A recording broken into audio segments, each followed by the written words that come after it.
హైవేర్స్ వరుణ్ ఎవరెత్తును జగన్కి సంబంధించి ఆయన ఆధ్వర్యంలో ఆయన పాలనలో జరిగినటువంటి ఒక లిక్కర్ స్కామ్కి సంబంధించి మద్యం కేసు సంబంధించి A40గా ఉన్నాడు.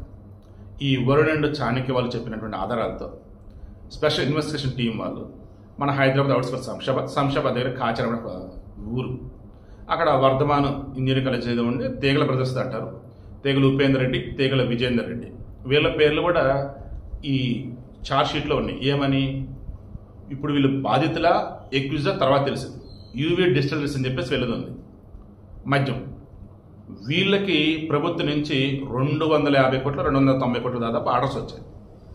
దానికి గాను వీళ్ళు చెల్లించిన ముడుపుల సొమ్ము 29 కోట్లు. ఓకే, ఇది పక్కన మేడం. ఇప్పుడు ఈ వరుణ్ అని అతను ఏం చేశాడు, సిటీ వాళ్ళకి ఏం చెప్పాడు, ఈ కాచారం విలేజ్లో సులోచన ఫామ్ హౌస్ అని ఉంటుంది, ఆడకు వెళ్ళండి, పలానా చోట 12 బాక్సులు ఉంటాయి, తీయండి, 11 కోట్లు ఉంటాయి అన్నాడు. వచ్చారు, తీశారు, 12 బాక్సులు 11 కోట్లు. 11 కోట్లు 11 ఏంటి 11 సీట్లే కదా జగన్మోహన్ రెడ్డికి వచ్చింది. మీరు మ్యాక్సిమం చెక్ చేయండి. ఈ 11 అనే నెంబరు జగన్కి అడ్డు గడుగునా కూడా ఒక దాన్ని ఏమంటాం సూదిలా గుచ్చుకుంటూనే ఉంది. తగిలేటప్పుడు మాత్రం గట్టి బాణంలాగా తగులుతుంది. ఇప్పుడు ఈ 11 కోట్లు ఏదైతే ఉందో జగన్ అరెస్ట్ చేయడానికి సిట్ అధికారులకి అత్యంత కీలకం ఈ 11 కోట్లు. పక్కా ఆధారాలతో దొరికినాయి 11 కోట్లు. ఈ 11 కోట్లు వచ్చేసి ఆ ఫామ్ హౌస్ వచ్చేసి సులోచన ఫార్మ్స్ అని చెప్పేసి ఆయన పేరు బాలరెడ్డి, ప్రొఫెసర్ బాలరెడ్డి, ఆయన పేరు మీద ఉందంట. ఏమని దాచారా వీళ్ళంతా అంటే ఆఫీస్ ఫైల్స్ అని పెద్ద పెద్ద పెట్టెల్లో పెట్టి ఆడ దాచారు. ఎప్పుడు అంటే 2024 జూన్లో, అంటే ప్రభుత్వం ఓడిపోయింది.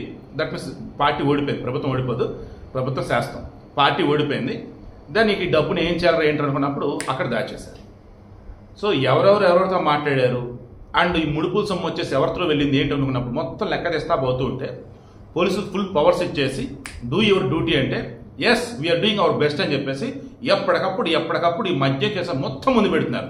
పక్కా ఆధారాలు, పక్కా సాక్ష్యాలు, పక్కా ఛార్జ్షీట్ మొత్తం కోర్టు ముందు పెడతారు. అప్పుడు కోర్టు చూసి ఇంకే అరెస్ట్ చేయండి అంటది.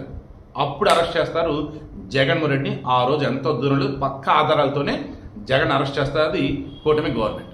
చంద్రబాబు నాయుడికి రిమైండ్ వాళ్ళకి ఇదే డిఫరెన్స్. చంద్రబాబు నాయుడుని అరెస్ట్ చేస్తున్నాడు అంటే కోర్టు ముందు తల ఉంచుకోడు.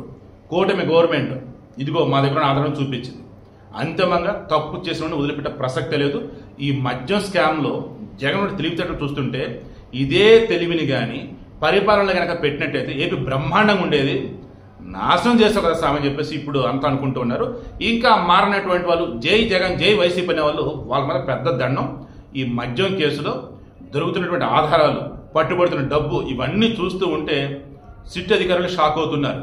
అసలు ఇంత దారుణంగా 100 కోట్లు 1000 కోట్లు ఎలా దోచారా బాబు, ఏంట్రా బాబు అని.